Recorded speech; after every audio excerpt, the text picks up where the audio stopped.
दोस्तों चलिए आज हम आपको बताते हैं कि बरगद का पेड़ यानी बट वृक्ष में लोग धागा, जिसे भारतीय हिंदू धर्म में कलावा कहा जाता है, क्यों बांधते हैं। देखिए, सबसे पहले तो यह जान लीजिए कि बरगद का पेड़ हमारा राष्ट्रीय पेड़ है। भारत सरकार ने इसे 1950 में राष्ट्रीय पेड़ घोषित किया था। देखिए, बरगद का पेड़ दिन में 20 घंटे से ज़्यादा ऑक्सीजन देता है। इसका माने एक बड़ा बरगद का पेड़ एक दिन में 230 से 250 लीटर तक ऑक्सीजन देता है। बरगद का पेड़ का कई औषधीय गुण भी हैं। यह चिकित्सा के क्षेत्र में भी काम आता है। अभी तक सबसे पुराना बरगद का पेड़ यूपी के बुलंदशहर में है। इससे पहले कोलकाता में स्थित था, लेकिन वैज्ञानिकों ने फिर बाद में यूपी के बुलंदशहर के बरगद का पेड़ का जांच किया तो इसे सबसे पुराना माना गया।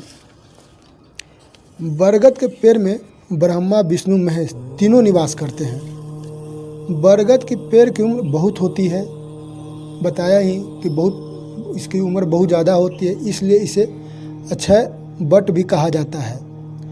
इसे देव वृक्ष भी कहा जाता है। देव वृक्ष होने के कारण इसकी पूजा भी विशेष महत्व रखता है।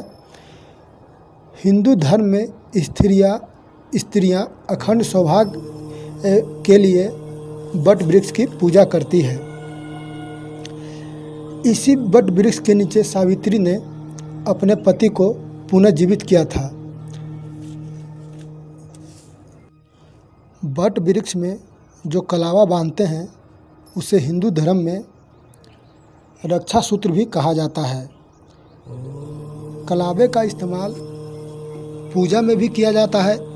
पूजा में भी इसका विशेष महत्व है। वामन पुराण में वनस्पतियों को लेकर एक कहानी है, एक कथा है कि अश्विन मास में विष्णु जी की नाभि से जब कमल फूल जब उत्पन्न हुआ तो अन्य देवों से भी विभिन्न वृक्ष उत्पन्न हुआ। उसी समय यक्षों के राजा मणिभद्र से वट वृक्ष की उत्पत्ति हुई। आप अगर हर त्रयोदशी के दिन बरगद की पूजा करते हैं तो आपको मनचाहा वरदान प्राप्त होता है।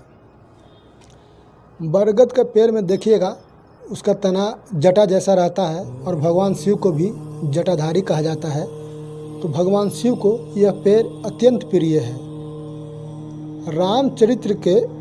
रामचरितमानस पढ़िएगा तो उसके बाल कांड में भी एक चौपाई में यह वर्णन है कि भगवान शिव वट वृक्ष के नीचे ही तप साधना करते थे।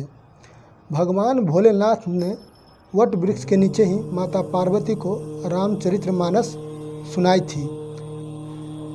वट वृक्ष की पूजा करने से घर में सुख समृद्धि आती है, वास्तु दोष खत्म होता है और मंगल दोष भी खत्म होता है। इसलिए हमें वट वृक्ष की पूजा ज़रूर करनी चाहिए।